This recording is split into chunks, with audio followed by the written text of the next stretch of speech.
Hello everyone. We are reading the chapter number 2 of civics for class 9th, that is constitutional design.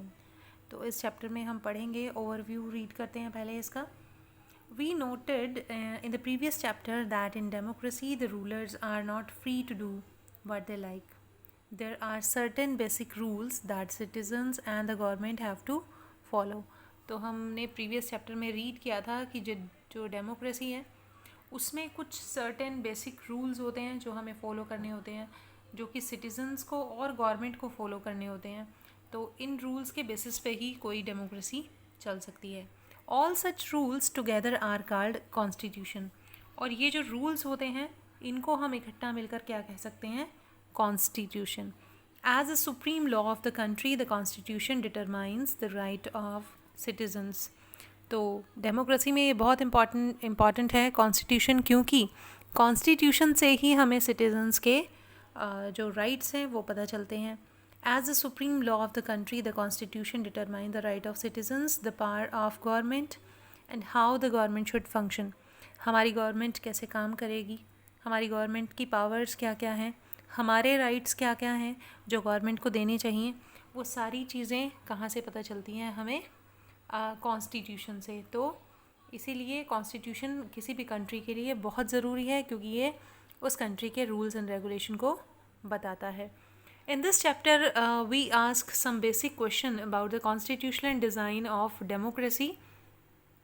तो इस chapter में हमें बहुत सारे ऐसे चीज़ें हम पढ़ेंगे जिससे हमें किसी भी डेमोक्रेसी के कॉन्स्टिट्यूशनल डिज़ाइन के बारे में पता चलेगा कि किस तरह से कॉन्स्टिट्यूशन फ्रेम होता है किसी कंट्री का.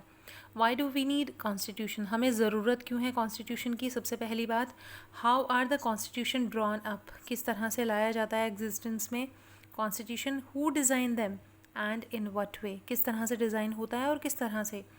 once the value the shape of the constitution in a democratic state. Once a constitution is accepted, can we make changes later as required by the changing condition? क्या अगर एक बार कोई constitution design हो जाए, क्या हम उसमें कोई चेंजेस ला सकते हैं? क्या कॉन्स्टिट्यूशन के डिज़ाइन होने के बाद हम उसमें कोई भी अमेंडमेंट या कुछ भी कर सकते हैं नए रूल्स के हिसाब से या नए सिनेरियो के हिसाब से, नए ज़माने के हिसाब से? क्या हम उसको बदल सकते हैं या नहीं? ये सब हम इस चैप्टर में रीड करने वाले हैं. One recent instance of designing constitution for democratic state is that of South Africa. तो एक बहुत ही इम्पॉर्टेंट इंस्टांस जो हुआ है कॉन्स्टिट्यूशन डिज़ाइन करने का, वो हुआ है साउथ अफ्रीका में. उसकी स्टोरी हम यहाँ पर ज़रूर रीड करेंगे. We begin this chapter by the looking at what happened there and how the South African went about this task of designing their constitution. तो ये देखेंगे हम कि साउथ अफ्रीका में हुआ क्या था और किस तरह से साउथ अफ्रीकन पीपल ने अपना कॉन्स्टिट्यूशन डिज़ाइन किया था. Then we turn to how the Indian constitution was made, what its fundamental values are and how it provide a good framework for conduct of citizens life and that of government. फिर उसके बाद हम Indian constitution पे आएंगे, किस तरह से Indian constitution बना, उसके फंडामेंटल वैल्यूज़ क्या हैं, किस बेसिस पे है वो. उसके बाद है किस तरह से वो एक अच्छा फ्रेमवर्क प्रोवाइड करता है किसको? सिटीज़न की लाइफ को भी और गवर्नमेंट की लाइफ को भी. तो ये सब हम इस चैप्टर में रीड करने वाले हैं. तो फर्स्ट जो हमारा टॉपिक है, the very first topic is democratic constitution in south Africa. तो साउथ अफ्रीका की सिचुएशन के बारे में हम रीड करेंगे. साउथ अफ्रीका में एक बहुत ही रीनॉन्ड चेहरा है जो हम यहाँ पर देख रहे हैं, वो है नेल्सन मंडेला का. तो ये नेल्सन मंडेला थे कौन? इनकी ही कही हुई कुछ लाइंस हैं, वो मैं यहाँ पर रीड करूँगी. तो let's read those lines. I have fought against white domination and I have fought against black domination. तो नेल्सन मंडेला ने लिखा है कि मैंने वाइट और ब्लैक दोनों की डोमिनेशन के ख़िलाफ़ लड़ाई लड़ी है. I have cherished the idea of a democratic and free society in which all persons live together in harmony and with equal opportunities. कहता है कि मैंने एक ऐसे आइडिया के बारे में सोचा था, एक ऐसी डेमोक्रेसी के बारे में सोचा था जिसमें कोई किसी को ओवर पावर नहीं करेगा, बल्कि सभी जो है मिलजुल कर रहेंगे, हार्मनी से रहेंगे और सभी को इक्वल अपॉर्चुनिटीज़ मिलेंगी। It is an ideal which I hope to live for and to achieve, but if need be it's an idea for which I am prepared to die. तो यही कहा है कि ये आइडियल है, यही मैं चाहता हूँ कि हो, कि मैं अचीव करूँ अपने ज़िंदा रहते ही, और मैं इसी के लिए ही मर जाना चाहता हूँ। मतलब इतना ज़्यादा नेल्सन मंडेला जो है डेडिकेटेड थे इस आइडिया को लेकर, सब लोगों को इक्वल अपॉर्चुनिटी दिलवाने को लेकर। ही इज़ टू मच, क्या कहूँ मैं, वो बहुत ही ज़्यादा पैशनेट थे, और इन लाइन से यही पता चलता है। उसके बाद हम रीड करेंगे कि क्या क्या हुआ, नेल्सन मंडेला ने ऐसा क्या किया। This was Nelson Mandela being tried for treason by the white South African government. He and 7 other leaders were sentenced to life imprisonment in 1964 for daring to oppose the apartheid regime in his country. तो Nelson Mandela जो थे उनको देशद्रोह का मुकदमा उन पर चला था, और वाइट ने चलाया था उनके खिलाफ। वाइट जो साउथ अफ्रीकन गवर्नमेंट थी उस समय की, उन्होंने उनको जेल में डाल दिया था, और उन्हें और उनके 7 जो और लीडर्स थे उनको उम्र कैद की सज़ा मिली थी 1964 में। क्यों मिली थी? क्योंकि उन्होंने वहाँ पर चला हुआ अपार्थाइड जो सिस्टम था उसको अपोज किया था।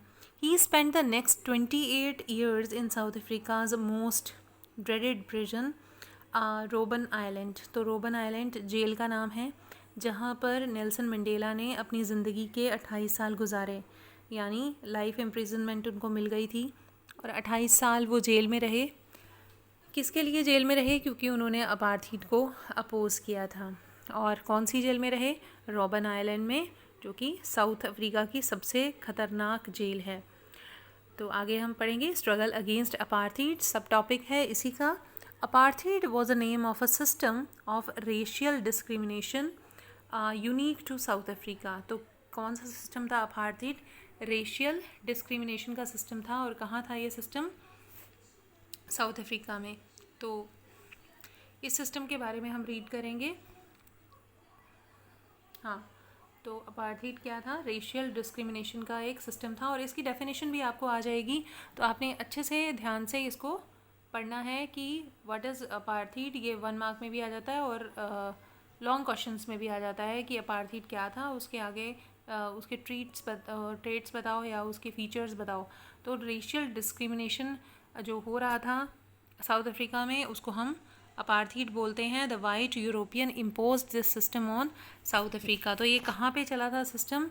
वाइट यूरोपियंस ने किस पे चलाया था? साउथ अफ्रीका में ये सिस्टम अपोज़ किया था। उन्होंने बोला था कि वाइट जो है सुपीरियर है, और जितने भी दूसरे कम्युनिटीज़ हैं, दूसरे जो पीपल हैं जो अलग अलग कलर के हैं, वो चाहे ब्लैक हों, चाहे वो इंडियंस हों या दूसरे भी लोग, वो सभी के सभी जो हैं वो इन्फीरियर हैं। तो इस तरह से उनको ट्रीटमेंट मिलता था। During the 17th and 18th century, the trading companies from Europe occupied it with arms and force in the way they occupied India. But unlike India, a large number of whites had settled in South Africa and became the local rulers. अब हुआ क्या था? कब्ज़ा कर लिया था 18th century में बहुत सारी ट्रेडिंग कंपनीज़ ने यूरोप की, किस पर? साउथ अफ्रीका पर। जैसे कि इंडिया में हुआ था कि बाहर की कंपनियों ने इंडिया पर कब्ज़ा कर लिया था, और जो इंग्लैंड है वो मालिक बन बैठा था इंडिया का, वैसे ही साउथ अफ्रीका में हुआ। और लेकिन साउथ अफ्रीका में और भी एक और बात हुई कि बहुत सारे जो यूरोप के लोग थे वो जाकर बस गए थे साउथ अफ्रीका में, और उससे क्या हुआ कि जो रूल था वो टोटल वाइट्स के हाथ में आ गया। The system of apartheid divided the people and labeled them on the basis of their skin color. तो ये भी एक बहुत इम्पॉर्टेंट पॉइंट है जो आप एक सेकेंड।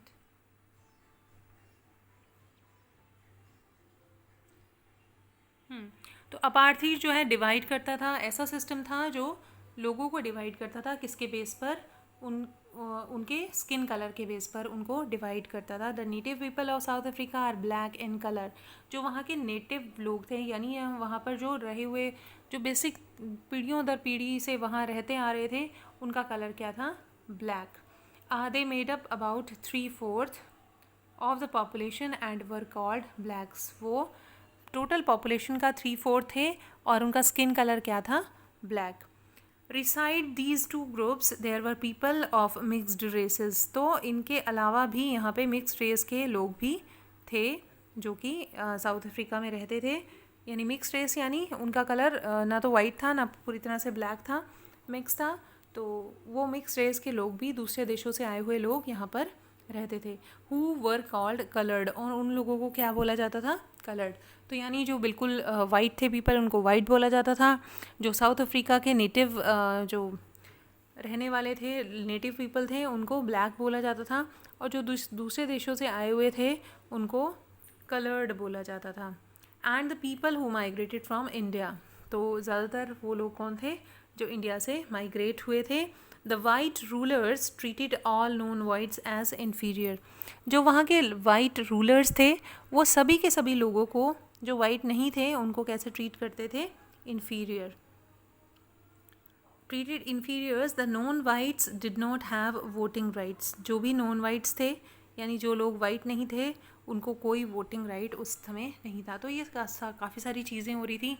एक तो उन्हें वोटिंग राइट्स नहीं था, एक बात हमें पता चली. उसके बाद जो है apartheid system was particularly oppressive for the blacks. They were forbidden from living in white areas. उनको वाइट एरियाज़ में रहने की परमिशन नहीं थी. दो बातें आपको पता चली. वोटिंग राइट्स नहीं था उनको, दूसरा उनको वाइट एरियाज़ में रहने की परमिशन नहीं थी. They could work in white areas only if they had a permit. अगर उनके पास, उनको एक परमिट बनवाना पड़ता था, एक लाइसेंस टाइप बनवाना पड़ता था. अगर उनके पास वो परमिशन है, वो परमिट है, तभी वो वाइट एरियाज़ में काम कर सकते थे, अदरवाइज़ नहीं. उसके बाद जो ट्रेन्स थी, बसेस थी, टैक्सीज़ थी, होटल्स थे, हॉस्पिटल्स थे, स्कूल थे, लाइब्रेरी थी, सिनेमा हॉल्स थे, वो सभी के सभी अलग थे. उनके थिएटर्स थे, बीचेस थे, स्विमिंग पूल्स थे, बहुत सारी चीज़ें थी जो कि उनकी सोसाइटी में सेपरेट थी फॉर वाइट एंड ब्लैक्स. यानी जो वाइट की ये पब्लिक फैसिलिटीज़ थी वो ब्लैक यूज़ नहीं कर सकते थे. This was called segregation. और इसको क्या बोला जाता था? Segregation. They could not even visit the churches where the white worshipped and black could not for associations for the protest against the terrible treatment. तो हो क्या रहा था? वहाँ पे चर्चेस भी थे जहाँ पर ब्लैक्स को एंटर नहीं करने दिया जाता था. तो इसके लिए ब्लैक्स समय समय पर क्या करते थे? प्रोसेशन निकालते थे, जुलूस निकालते थे, उनके खिलाफ जो है प्रदर्शन करते थे. और क्योंकि उनके साथ जो ट्रीटमेंट हो रहा था वो कैसा था? टेरिबल. तो आज के पार्ट में हम इतना ही करेंगे. आगे हम आगे की वीडियो कल पोस्ट करेंगे डेफिनेटली. तो होपफुली आपको यहाँ तक पता चला होगा कि क्या हो रहा था साउथ अफ्रीका में. अभी तक हमने यही रीड किया है. आगे हम देखेंगे कि किस तरह का कॉन्स्टिट्यूशन डिज़ाइन हुआ साउथ अफ्रीका में फाइनली, और फिर आएंगे इंडियन कॉन्स्टिट्यूशन पे. तो till then bye bye. Hopefully आप सभी ने ध्यान से सुना होगा. Thank you very much.